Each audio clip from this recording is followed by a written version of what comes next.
Olá, meu nome é Luiz Felipe e eu gostaria de mais uma vez compartilhar a palavra de Deus com você.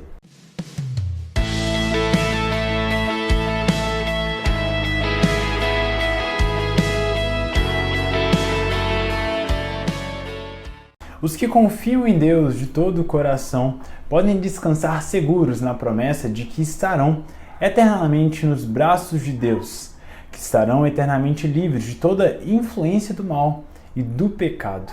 É normal que esse anseio por estarmos ao lado de Deus plenamente seguros seja algo que pulse dentro dos nossos corações. Contudo, essa ida para junto de Deus é algo pelo qual Ele deve dirigir. Ou seja, embora ansiemos por estar em nosso lar definitivo junto com o nosso Pai, não devemos ser nós aqueles que promovem o fim da vida que aqui temos. Devemos descansar na expectativa de que o nosso Deus, ao seu tempo, nos levará.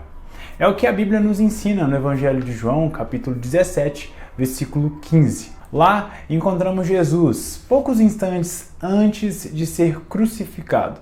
Ele então ora ao Pai em favor dos discípulos, dizendo: "Não peço que os tire do mundo, mas que os livre do mal." Eu gostaria de enumerar alguns ensinamentos que essas falas de Jesus trazem para a nossa vida. O primeiro ensinamento é que se temos Cristo como nosso exemplo principal, aquele pelo qual caminhamos para, enfim, nos assemelharmos plenamente a Ele, se Cristo é aquilo que buscamos alcançar, nós devemos agir como Ele age. Sendo assim, se Ele orou para que ficássemos nesse mundo, até que enfim o Pai cumpra o seu propósito, nós não devemos pedir para sairmos desse mundo. Ou seja, não devemos orar por aquilo que Jesus não orou ou oraria. É muito importante nos atentarmos àquilo que Jesus fez, seguirmos o exemplo dele, para que mesmo em meio aos desafios nós continuemos prosseguindo de forma fiel ao chamado de Deus para as nossas vidas. O segundo ensinamento é que a essência do nosso Deus é o amor. É o que a Bíblia nos ensina em 1 João capítulo 4, versículo 8. Se a essência de Deus é o amor, todos os seus pedidos, todos os seus atos, tudo aquilo que Ele faz são atitudes de amor. Esse amor que nos transforma, esse amor que coopera para o nosso crescimento. Se Ele pede para que fiquemos nesse mundo, há um propósito de olhar ao redor e entender como podemos sinalizar o reino dele, principalmente àqueles que ainda não o conhecem. O terceiro ensinamento passa por uma sincera reflexão sobre as nossas intenções do coração. A morte não é o fim da vida para o cristão. Sabemos que aquele que confia, ainda que morra, viverá. É a promessa do nosso Senhor. No entanto, muitos anseiam pela morte com intenções equivocadas, intenções egoístas. Muitos anseiam pela morte no intuito de fugirem dos seus problemas. O problema disso é que quando não estão passando por provações, não estão passando por desafios, esse desejo pela morte não vem. Isso significa que a real intenção não era tanto estar ao lado do Senhor, mas sim fugir daquilo que está vivendo nesse mundo.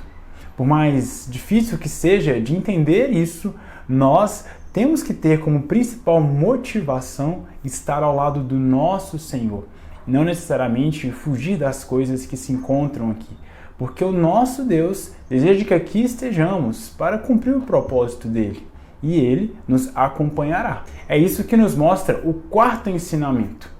O versículo termina dizendo para que Deus, embora não os tire do mundo, mas que os guarde do mal, do maligno. Jesus pede ao Pai para que todos os seus discípulos sejam guardados do mal.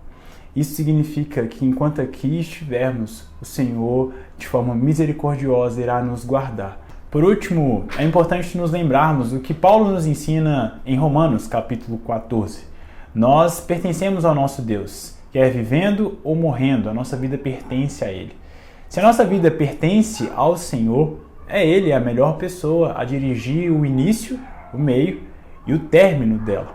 Por mais difícil que sejam os desafios, o melhor é deixar que Ele diga quando é o bastante.